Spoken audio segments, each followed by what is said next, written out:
பலமும் அல்ல, பராக்கிரமும் அல்ல, என் ஆவினாலே ஆகும் செர்பபேல். செர்பபேல் நல்ல உற்சாக கட்ட துவங்கினாரு. பிரச்சனை வந்த போது மனம் தளர்ந்துட்டார், சோர்ந்து போயிட்டார். நம்முடைய வாழ்க்கையில அப்படிதான். திருமணம் ஆன போது ஆண்டவரே சோத்திரம், எனக்கு ஒரு நல்ல வாழ்க்கை துணை கொடுத்திருக்கீங்க, சோத்திரம். பிள்ளை கொடுத்து ஆண்டவரே பிள்ளையை கொடுத்தீங்க, நல்ல சோத்திரம்.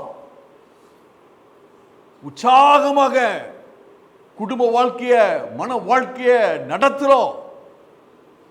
கொஞ்சம் கொஞ்சமா பிரச்சனை வருது, மனம் தளர தோங்குறோம். ஏன் இந்த பிரச்சனை?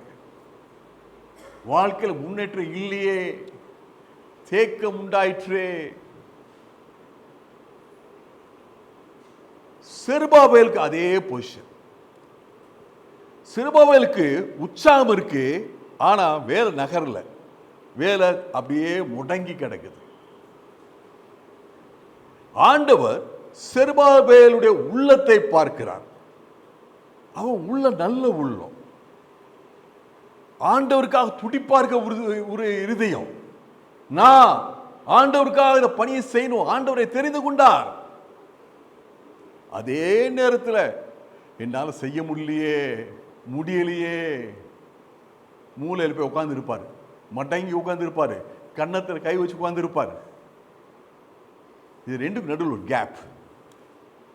விருப்பம், ஆனா வேலை இல்லை, முன்னேற்றம் இல்லை, அப்படியே முடங்கி கிடக்குது. இந்த கேப் தான் ஆண்டவர். செருபாபேலுக்கு கொஞ்சம் மறந்து போச்சு. ஆண்டவர் கொடுத்த பணி இது, என்னுடைய பணி அல்ல. ஆகவே ஆண்டவர் மௌனமா இல்ல, ஆண்டவர் செருபாபேலுக்கு சொல்றாரு, செருபாபேலே உன்னுடைய பலம் அல்ல, செருபாபேலே நீங்க 50,000 பேர் இருக்கீங்கல்ல, உங்க எல்லாருடைய கூட்டு முயற்சி அல்ல, என்னுடைய ஆவினாலே என்னுடைய பலத்தினாலே ஆகோ. ஹல்லேலூயா. தேவ பலத்தை சார்ந்து செருபாபேல். இன்னைக்கு ஆண்டவர் உங்களோட என்னோட பேசுற வார்த்தை, எனக்கு முன்னாடி பேசுறேன் சாம் ஐயா சொன்னாங்க, மருந்து இல்லை மாத்திரை இல்லை. அதே தான் நம்முடைய வாழ்க்கையில் ஒவ்வொரு பிரச்சனை. யோசித்து பாருங்க, இங்க நமக்கு முன்னாடி ஒரு படம், எழுப்பப்பட வேண்டிய ஆலயம் பாதியில் அப்படியே தடைப்பட்டு கிடக்குது.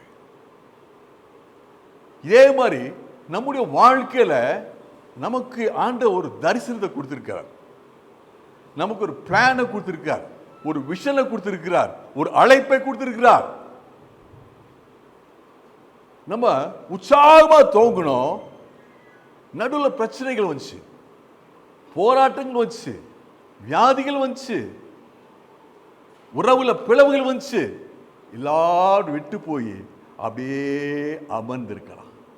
இன்னைக்கு ஆண்டவர் என் அருமையான சகுனே சகோதரியே, நம்ம அனைவரோடும் பேசுறது, உனக்கு ஏன் பலன் இருக்குது? ஹல்லேலூயா. பலமும் அல்ல, பராக்கிரமும் அல்ல, என் ஆவினாலே ஆகோ.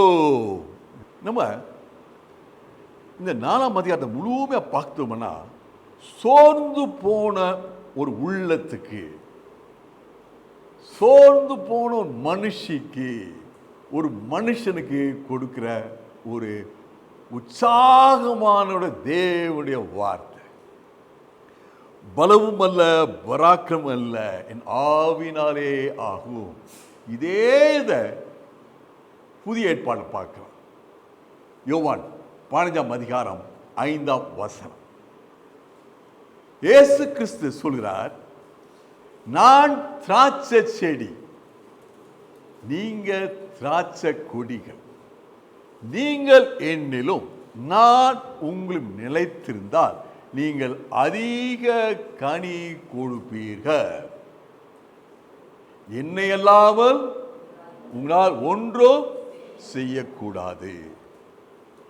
நான் இருந்தா உங்களால் எல்லாம் செய்யக்கூடும். நான் இல்லைன்னா, உங்க வாழ்க்கையில் இல்லைன்னா, உங்க உள்ளத்தில் இல்லைன்னா, உங்க விசுவாசத்தில் இல்லைன்னா உங்க ஒன்றும் செய்யக்கூடாது. நம்ம மேக்ஸ்ல ஒரு ஈக்குவேஷன் போடுவோம்ல, சமன் போடுவோம்ல. If God is with me, everything possible. If God is not with me, nothing is possible.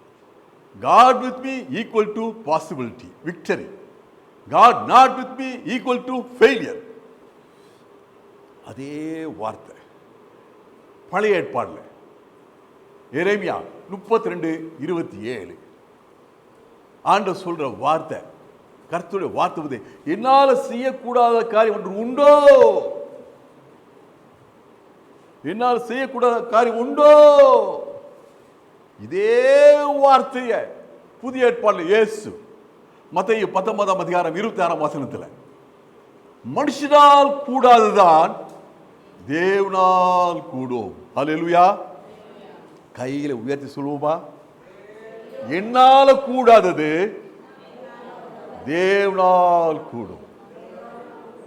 இன்னைக்கு ஜெப நேரத்தில் ரட்சிப்புக்கா ஜெபிச்சோம். நம்ம என்னமெல்லாம் சொல்லி பார்க்கலாம், புத்திமதி சொல்லி பார்க்கலாம், கிஃப்ட் வாங்கி தரலாம், என்கரேஜ் பண்ணலாம். ஆனால் எப்போ மனுஷன் மனம் மாறுவான்? எப்போ மனுஷன் மாறுவான்? எப்போ உங்கள் குடும்பத்தில் மனம் மாறுவாங்க? உங்கள் ஜெபத்தெல்லாம் கேட்டு கர்த்தர் செயல்படும் போது. ஆமென். மனுஷனால் கூடாதா, தேவனால் கூடும். உங்கள் வாழ்க்கையை, என் வாழ்க்கையை யோசிச்சு பார்க்கணும். எத்தனை காரியங்கள் நான் செய்யணும்னு நினைக்கிறேன், செய்ய முடியாமல் இருக்கு. நல்ல காரியங்கள். எத்தனை தீய காரியங்களை நான் செய்யக்கூடாது நினைக்கிறேன், ஆனால் செஞ்சுக்கிட்டே இருக்கேன். நான் இந்த வசனம் தான் சொல்லணும். மனுஷனால் கூடாதான், தேவனால் கூடும். நான் என்னைய பொறுத்தளவுக்கு ஒரு நாளைக்கு நான் பல முறை சொல்லுவேன் இந்த வார்த்தை. I keep confessing His word. With God all things are possible. N life நான் எக்ஸ்பீரியன்ஸ் பண்ணியிருக்கேன். நான் இதுக்கு முன்னாடி இந்த இடத்துக்கு வந்திருக்கேன். உங்கள் அநேகரோட மோஸ்ட் ப்ராப்ளி ஆல்மோஸ்ட் எல்லாத்தையும் சொல்லியிருக்கேன். கர்த்தர் எனக்கு எப்படி அற்புத சுகம் கொடுத்தார், எனக்கு எப்படி உயிரை கொடுத்தா சொல்லியிருக்கேன். இன்னைக்கு இன்னொரு இன்சிடென்ட் சொல்கிறேன். நான் ஆண்டவருக்குள்ளே வரணும்னு நான் நினைக்க துவங்கிட்டேன். ஆனால் என்னால் ஆண்டவருக்குள்ளே வர முடியாத நிலைமை. உதாரணமாக, நான் சிகரெட் குடிச்சிக்கிட்டு இருப்பேன். நான் எப்படி சிகரெட்டையும் குடிச்சிட்டு எப்படி ஆண்டவருக்குள்ளே வருவேன்? இது எப்படியே ஒரு தடையாகி போயிட்டே இருந்துச்சு. என் மனைவி அப்போ தான் ஆண்டவருக்குள்ளே மீண்டும் வந்து அபிஷேகம் பெற்றிருந்தாங்க. ஆனால் வீட்டில் வந்து நிறையா ஆவிக்குரிய புஸ்தகங்கள், சின்ன சின்ன புஸ்தகங்கள் இருக்கும். நீங்கள் பரிசுத்தமாய் ஜீவிப்பது எப்படியும் ஒரு புஸ்தகம், சின்ன புஸ்தகம். அப்போ நான் ஸ்டேட் பேங்க்கில், நாங்கள் வீடு மதுரை, நான் ஒர்க் பண்ணது ஸ்டேட் பேங்க் அருப்புக்கோட்டையில் பிரான்ச் மேனேஜர். நான் டெய்லி பஸ்ஸில் 1 மணி நேரம் முன்னாடி போகணும், 1 மணி நேரம் ரிட்டர்ன் ஜேர்னி வரணும். அப்போ ஏதாவது வாசிக்க வேணும்ல. காலையில் போகும்போது நியூஸ் பேப்பர் வாசி போயிடுவேன், வரும்போது நம்ம வாசிக்க வேணும்ல. நான் இந்த ஆவிக்குறி புஸ்தகங்கள் எடுத்து போயிட்டு இருந்தேன். ஒரு ஆவிக்குறி புஸ்தகம், இந்த புஸ்தகம் வாசிக்கும் போது அதில் ஒரு வசனம், 2 கொரிந்தியர் 6:16 நீங்கள் தேவனுடைய ஆலயமாக இருக்கிறீர்கள். இத வாஸ்த உடனே எனக்கு தோணுச்சு, நான் அங்கே போய் சீர்குடிப்பேன், இங்கே போய் சீர்குடிப்பேன், ஆனால் ஒரு சர்ச்சுக்குள்ளே போய் சீர்குடிக்க மாட்டேன். இந்த வசனம் சொல்லுது, என்னுடைய சரீரமே தேவனுடைய ஆலயம். இந்த சரீரத்துக்குள்ள, இந்த ஆலயத்துக்குள்ள இந்த புகை போகலாமா அப்படின்னு சொன்ன அன்னைக்கு ஸ்மோக்கிங்கை விட்டேன். அன்னைக்கு ஆண்டவரை முழுமையாக என் ஆண்டவராக ரட்சகரை ஏற்றுக்கொண்டேன். மனுஷனால் கூடாதுதான், தேவனால் எல்லாம் கூடும். ஹல்லேலூயா. ஆண்டவர் இந்த வார்த்தையை செருபாபேல் சொல்றாரு. செருபாபேல், நீ முடங்கி கிடக்கிறேன், சோர்ந்து போயிருக்கேன், என்னால் கட்ட முடியலையே. செருபாபேல், நீ கட்டலப்பா, நான் உனக்கு கொடுக்குறேன், பணி கொடுத்துருக்கிறேன். ஆண்டவர் தீர்மானிச்சிட்டார், முதலியே தீர்மானிச்சிட்டார். இங்க ஒரு ஆலயம் கட்டப்படும், மீண்டும் கட்டப்படும் நேரம் வந்துருச்சு. ஹல்லேலூயா. நம்ம எல்லாரையும் ஆண்டவர் தெரிந்து கொண்டிருக்கிறார். செருபாபேலை எப்படி அழைச்சாரோ, தெரிந்து கொண்டாரோ, அதே போல இந்த இடத்துல இருக்க எல்லாரையும் ஆண்டவர் தெரிந்து கொண்டார். அப்படி இருந்தும் நான் என் தாயின் வயிற்றில் இருந்தது முதல் என்னை பிரித்தெடுத்து தம்முடைய கிருபையினால் அழைத்த தேவன், நான் பிறக்கிறதுக்கு முன்பாகவே கர்த்தர் என்னை முன்குறித்தார். அதுக்கு முன்னாடி உள்ள 2 வசனங்களை பார்த்தீங்கன்னா, பவுல் என்ன நினைச்சாரு, ஆண்டவருக்குள்ள வர்றதுக்கு முன்னாடி இந்த கிறிஸ்தவர்ல அடிக்கிறது, உடைக்கிறது, இதுதான் ஆண்டவருக்கு செய்யற சேவை. தன் சுயத்தை நம்பியிருந்தார். அடுத்த வசனம் 14 வசனம், மதத்தை நம்பி இருந்தார். மதத்தின் மீது வைராக்கியம். 15ஆம் வசனத்துல பவுலுக்கு உணர்வு வருது, மனதுக்கத்தோடு என்னை அழைத்தாரே, சவுலே சவுலேன்னு அழைத்தாரே. என்னை சுட்டு பொசிக்கிறார் அவர் அன்னைக்கு. ஆனா எனக்கு புதிய ஜீவனை கொடுத்தார், புதிய அழைப்பை கொடுத்தார். அந்த அழைப்பை உணர்ந்தார் பவுல். அந்த அழைப்பை உணர்ந்த பிறகு அவருடைய வாழ்க்கை பயணத்தில் அந்த அழைப்பை செயல்படுத்தும் போது பல துன்பங்கள், துயரங்கள், தடைகள், சிறைகள், சிறையிருப்பு ஒன்னு ஒரு ஸ்டாப் பண்ண முடியும். ஹல்லேலூயா. அந்த அழைப்பை நானும் நீங்களும் தெரிஞ்சுக்கிட்டோம்னா, ஆண்டவர் ஒரு நோக்கத்தோட உங்களை இந்த ஊர்ல வச்சிருக்கிறார். ஆமென் சொல்லுங்க, சத்தமாமேன். நீங்க என்னவான பணி புரியலாம், டீச்சரா இருக்கலாம், நர்ஸா இருக்கலாம், நீங்க ரிட்டையர்டா இருக்கலாம், ஹவுஸ் ஒய்ஃபா இருக்கலாம். இது ஆண்டவருடைய பிளான். ஆண்டவர் உங்களுக்கு வச்சிருக்கிற ஒரு திட்டம். ஆண்டவர் உங்களுக்கு கொடுத்த அழைப்பு. இந்த அழைப்புக்குள்ள இருக்கீங்க. நீங்க கணவனா இருக்கீங்க, மனைவியா இருக்கீங்க, மகனா இருக்கீங்க, மகளா இருக்கீங்க, மருமகளா இருக்கீங்க, டீச்சரா இருக்கீங்க, நர்ஸா இருக்கீங்க. இது ஆண்டவர் உங்களுக்கு கொடுத்த அழைப்பு. செருபாபேலுக்கு எப்படி ஒரு அழைப்பை, ஒரு தரிசனத்தை, ஒரு பொறுப்பை கொடுத்தாரோ, அதே போல உங்களுக்கு ஒரு பொறுப்பை கொடுத்திருக்கிறார். இது கர்த்தர் எனக்கு நியமித்த ஒரு ஓட்டம் அப்படின்பத உணர்ந்தோம்னா, வாழ்க்கையில என்ன போராட்டம் வந்தாலும், என்ன எதிர்ப்பு வந்தாலும், என்ன கஷ்டம் வந்தாலும், கீழே வழுக்கி விழுந்தாலும், உங்க வாழ்க்கை பயணத்தை தொடர்ந்து கொண்டே இருப்பீங்க. ஹல்லேலூயா, ஹல்லேலூயா. சோர்ந்து போயிட மாட்டீங்க. என்னை அழைத்தவர் அவர். அவருடைய வல்லமை, அவருடைய பராக்கிரமம் என் வாழ்க்கையில, என் குடும்பத்துல, என் தொழில, என் ஆஸ்பத்திரியில, என் கட்டடத்துல, என்னுடைய ஸ்கூல்ல அது செயல்படும். வாசிங்க பிலிப்பியர் 3ஆம் அதிகாரம் 12ஆம் வசனம். நான் அடைந்தாயிற்று அல்லது முற்றும் தேறினவனானேன் என்று எண்ணாமல், கிறிஸ்து இயேசுவினால் நான் எதற்காக பிடிக்கப்பட்டேனோ அதை நான் பிடித்து கொள்ளும்படி ஆசையாய் தொடர்கிறேன். ஆசையாய், என்னோடு சேர்ந்து சொல்றீங்களா? ஆசையாய். இந்த அருமையான சகோதரனே, சகோதரியே, அந்த ஆசையை இழந்துட்டீங்களா? அந்த உற்சாகத்தை இழந்துட்டீங்களா? அன்னைக்கு துவங்கும் போது உங்களுக்குள்ள ஒரு உற்சாகம் இருந்துச்சு இல்லையா? ஒரு சந்தோஷம் இருந்துச்சு இல்லையா? இன்னைக்கு அது இருக்கா? இன்னைக்கு இல்லைன்னா ஆண்டவன் ஞாபகப்படுத்துறார். செருபாபேலை பார். சோர்ந்து போய் உட்கார்ந்த செருபாபேலுக்கு நான் சொன்னேன், செருபாபேலே, இது நீ மட்டும் கட்டலப்பா, நான் கட்டுறேன்ப்பா. செருபாபேலுக்கு இது எவ்வளோ பெரிய ஒரு உற்சாகத்தை கொடுத்துருக்கோம். நம்ம எல்லாருக்கும் அழைப்பு இருக்கு. ஆமென் சொல்லுவோமா? சத்தமா ஆமென் சொல்லுவோமா? Glory to God. செருபாபேலுக்கு சொல்ற வார்த்தை சகரியா 4 அதிகாரம் 7 பெரிய பர்வதமே நீ எம்மாத்திரம், செருபாபேலுக்கு முன்பாக நீ சமபூமியாவாய். தலைக்கல்லை அவன் கொண்டு வருவான், அதற்கு கிருபையுண்டாவதாக கிருபையுண்டாவதாக என்று ஆர்ப்பரிப்பார்கள் என்றார். அருமையான சகோதரே சகோதரியே, நான் எதை பார்க்கிறேன், நீங்க எதை பார்க்குறீங்க? என்னுடைய துவக்கத்தை நான் பார்க்கிறேன், நான் இன்றைய நிலையமா பார்க்கிறேன். கர்த்தர் உங்களுடைய முடிவை பார்க்கிறார், நாளைய தினத்தை பார்க்கிறார்.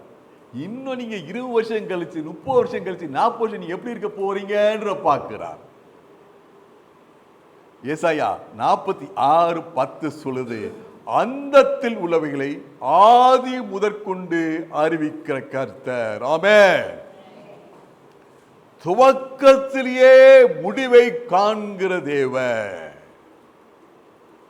அந்த தேவன் செருபாபேல் சொல்றாரு, செருபாபேலே உன்னுடைய கையினால தலைக்கல்லை கொண்டு வருவதை நான் பார்க்கிறேன். ஹல்லேலூயா.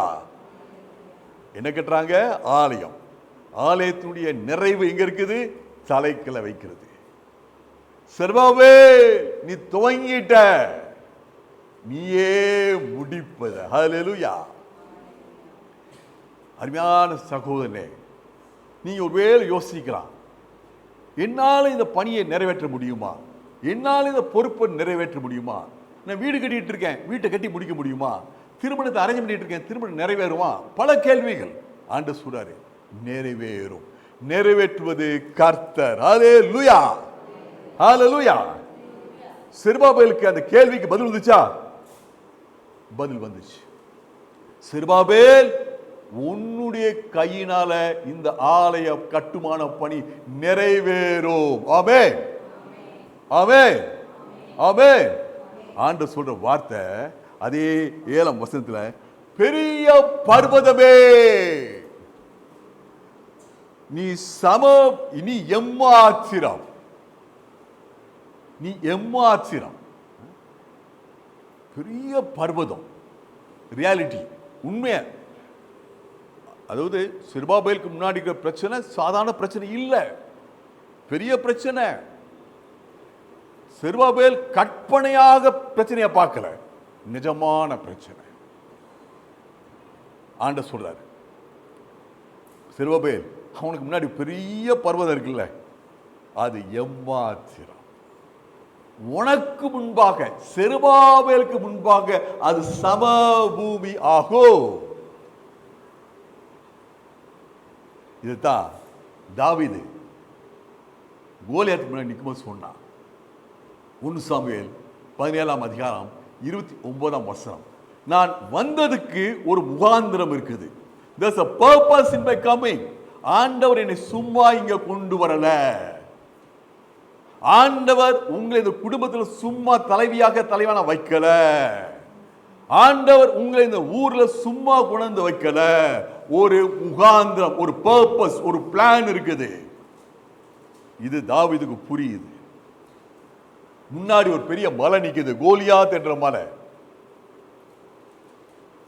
1 சாமுவேல் 17 அதிகாரம் 45 முதல் 49 பாருங்க. பலவிதமான வார்த்தைகளை தாவீது விசுவாசமா அறிக்கை செய்ய காண்கிறீங்க. அது சுருக்கமா சாரம்சம் சொல்லணும்னா, கோலியாத்தே நீ உன் கையில் ஆயுதத்தை நம்பி வந்திருக்கிற, நான் கர்த்தரை நம்பி வந்திருக்கிறேன். ஆமென்.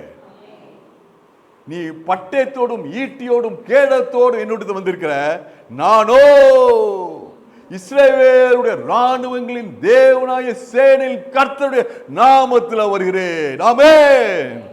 ஹல்லேலூயா.